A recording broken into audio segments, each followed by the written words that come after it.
अस्सलाम वालेकुम दोस्तों, मेरा नाम डॉक्टर अलियस गर है और आज की इस वीडियो में हम डिस्कस करने जा रहे हैं first year biology chapter number 3 enzyme से रिलेटेड एनटीएस के पास पेपर में 2009 से लेकर 2019 तक जितने भी एमसीक्यू पूछे गए हैं इस चैप्टर के हवाले से वो सारे आज की इस वीडियो में हम डिस्कस करने जाएंगे। तो इस वीडियो को शुरू करने से पहले आपसे रिक्वेस्ट करेंगे कि अगर आपने अब तक हमारे चैनल को सब्सक्राइब नहीं किया जो कि सिंध बोर्ड टीचिंग के नाम से है तो काइंडली आज ही आप हमारे चैनल को सब्सक्राइब करें और साथ ही साथ बेल आइकन को लाजमी क्लिक करें ताकि हमारी अपलोड करदा तमाम वीडियोस की नोटिफिकेशन भी आपको रिसीव हो सके। तो इसमें हमसे पूछा जा रहा है which of the following factor affect that enzyme activity. ये 2011 एनटीएस के पास पेपर में पूछा गया है कि इनमें से कौन सा फैक्टर है जो एंजाइम की एक्टिविटी पर असरअंदाज होता है।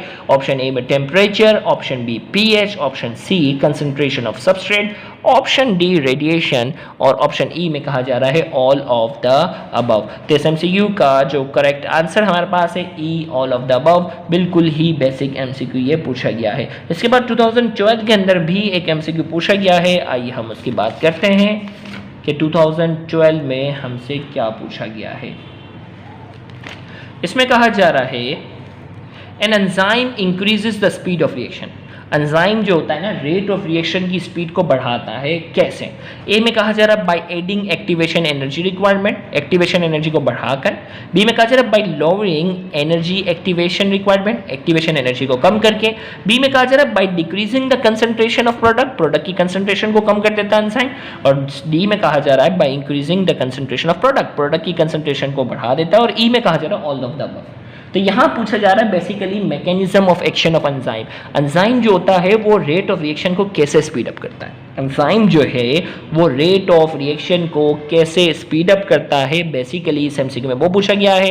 तो आपको मालूम है कि एंजाइम स्पीड ऑफ रिएक्शन को बढ़ाता है bye lowering activation energy. Activation energy को एंजाइम कम करके स्पीड ऑफ रिएक्शन को क्या करता है, बढ़ाता है।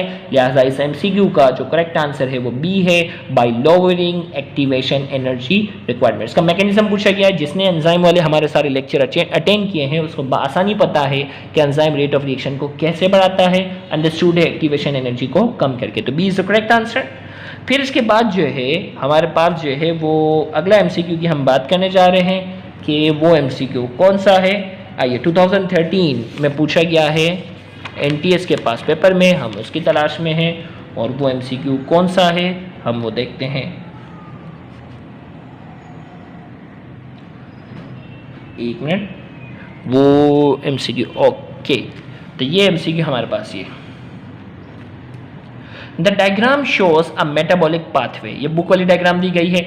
रिएक्टेंट जो है एंजाइम 1 जो होता है वो सब्सटेंस X बनाता है, इसी तरीके से सब्सटेंस X से सब्सटेंस Y बनता है एंजाइम 2 की मदद से। सब्सटेंस Y से जो एंड प्रोडक्ट बनता है वो एंजाइम 3 की मदद से बनता है। हमें कहा जा रहा है what will be the effect of adding a small amount of non competitive inhibitor of enzyme 2। हमें कह रहा है कि बिल्कुल मामूली सी मिकदार में एंजाइम 2 के साथ हम क्या कर देते हैं, नॉन कॉम्पिटिटिव इनहिबिटर बनाते हैं। नॉन कॉम्पिटिटिव इनहिबिटर जो होगा इसके दरमियान क्या बनेगा, रुकावट बनेगा। लेकिन क्या कह रहे हैं, स्मॉल अमाउंट। तो अब इसमें से ऑप्शन बताना है। ए में कहा जा रहा है enzyme 2 would be partially denature, ये पार्शियली डीनेचर हो जाएगा। बी में कहा जा रहा है substance X would increase in concentration, इसकी कंसंट्रेशन बहुत ज्यादा हो जाएगी। Substance Y would no longer B form, ये बिल्कुल भी नहीं बनेगा। डी में कहा जा रहा था initial reactant would no longer be metabolise, initial reactant जो वो मेटाबॉलिज्म में हिस्सा ही नहीं लेगा। और ई में कहा जा रहा है the affect would be negligible, ई में कहा जा रहा है अफेक्ट वुड बी नेग्लिजिबल, इसका जो अफेक्ट होगा वो बिल्कुल मामूली सा होगा। तो इस एमसीक्यू की अगर हम बात करने जा रहे हैं तो इसका अफेक्ट जो होगा वो बिल्कुल मामूली सा होगा। और इस एमसीक्यू का करेक्ट आंसर हमारे पास जो है वो ई है, बिल्कुल मामूली सा इसका अफेक्ट होगा क्योंकि बिल्कुल स्मॉल अमाउंट में, किसकी बात हो रही है, बिल्कुल स्मॉल अमाउंट में जो है वो क्या किया गया है, नॉन कॉम्पिटिटिव इनहिबिटर को शामिल किया। अगर लार्ज अमाउंट में होता तो फिर बात अलग होती। तो फिलहाल इस पाथवे पर बिल्कुल स्मॉल अमाउंट से कोई खास फर्क नहीं पड़ेगा। फिर इसके बाद जो है वो अगला सवाल 2014 में इसका कोई एमसीक्यू नहीं पूछा गया है। 2013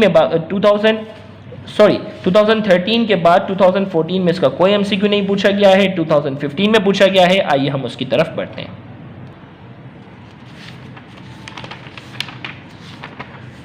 तो 2015 में हम देखते हैं कि उसका कौन सा सवाल पूछा गया है, तो वो सवाल ये है, द फॉलोइंग स्टेटमेंट अब आर अबाउट एंजाइम। ये सारे स्टेटमेंट जो दिए गए हैं वो एंजाइम के बारे में है।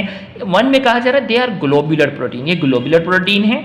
2 में कहा जा रहा है they can be inhibited by competitive inhibitor.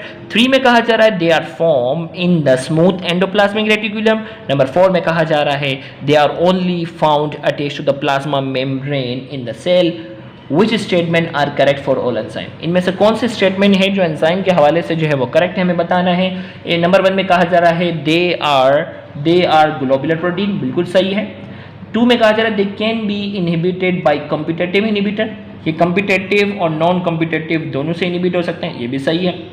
तीसरे में कहा जा रहा है they are form in the smooth endoplasmic reticulum. Enzyme ज़्यादातर प्रोटीन नेचर के होते हैं और इसके लिए रफ एंडोप्लाज्मिक होती है, रेटिकुलम होती है, स्मूथ नहीं होती, 3 नहीं है। और फिर इसमें कहा जा रहा है they are only found attach to the plasma membrane the cell, ये प्लाज्मा मेम्ब्रेन के साथ ही अटैच होते हैं, नहीं ऐसा नहीं है, ये फ्री फॉर्म में भी पाए जाते हैं। 3 और 4 गलत हैं, ऑप्शन 1 और 2 जो है वो करेक्ट है। तो हमारे पास इस MCQ का करेक्ट आंसर क्या हो गया, इस MCQ का करेक्ट ऑप्शन जो है वो सी है, 1 and 2 ओनली। ऑप्शन क्या है, C 1 and 2 only, they are globular, they can be inhibited by competitive inhibitor, तो C is the correct answer। फिर इसके बाद जो है वो 2015 के बाद 2016 में जो है वो इसका MCQ पूछा गया है। आइए देखते हैं कि इस चैप्टर से कौन सा MCQ था।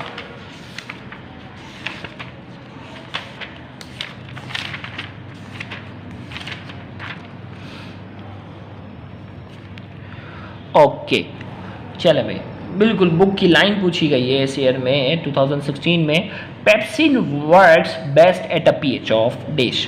पेप्सिन कौन सी पीएच पर सबसे बेहतरीन काम करता है, 1, 1.1, 1.3, 1.4। अब देखो कितने क्लोज ऑप्शन दिए गए हैं और इसमें आपने जो है वो बुक की जो वैल्यू दी गई है, बुक कौन सी, सिंटेक्स बुक बोर्ड के मुताबिक 1.4।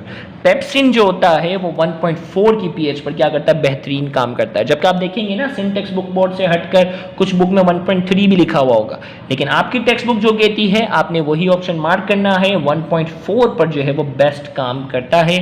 तो इसका करेक्ट आंसर हमारे पास जो है वो डी है। 2017 और 18 में इस चैप्टर का कोई MCQ नहीं आया, जबकि 2019 में इस चैप्टर का एक ही MCQ पूछा गया है। आइए हम उसकी तलाश में हैं कि वो एक MCQ कौन सा है। वो MCQ ये है, अ डैश इज, एक minute, a dash is mostly a non-protein chemical compound that is required for the protein's biological activity। dash जो है वो क्या है, नॉन प्रोटीन केमिकल कंपाउंड है और ये प्रोटीन की बायोलॉजिकल एक्टिविटी के लिए ज़रूरी है। अब वो क्या है, ए में कहा जा रहा है एक्टिव साइट, बी में कहा जा रहा है सबस्ट्रेट, सी में कहा जा रहा है कोफैक्टर और डी में कहा जा रहा है एंजाइम। तो याद रखिएगा एक्टिव साइट और एंजाइम ये तो दोनों अजीब से ऑप्शन हो गए। अब बी और सी में डिसाइड करें, सबस्ट्रेट वो होता है जिसके ऊपर एंजाइम एक्ट करता है, तो इसका मतलब नॉन प्रोटीन, तो एक ही चीज़ है वो क्या है, कोफैक्टर। कोफैक्टर एक ऐसी चीज़ है, नॉन प्रोटीन केमिकल कंपाउंड होता है जो कि प्रोटीन की बायोलॉजिकल एक्टिविटी के लिए क्या होता है, ज़रूरी होता है। उम्मीद है जिन्होंने हमारे एंजाइम वाले चैप्टर के सारे लेक्चर अटेंड किए हैं तो उनके लिए MCQ बहुत ज़्यादा ईजी है।